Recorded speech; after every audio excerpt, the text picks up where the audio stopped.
Paolo Avellino umamin ng daman niyang may pag-asa na siya kay Kim Chu.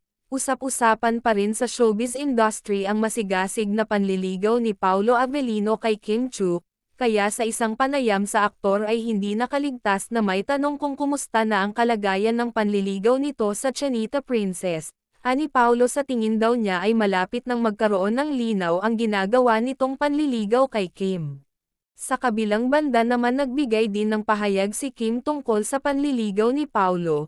Anito mabait si Paolo, masayang kasama, yung tipong hindi ka hahayaang maging malungkot saad ng dalaga. Kaya sa muling pagbubukas ng puso ko sana siya na si Mr. Right, dugtong pa nito.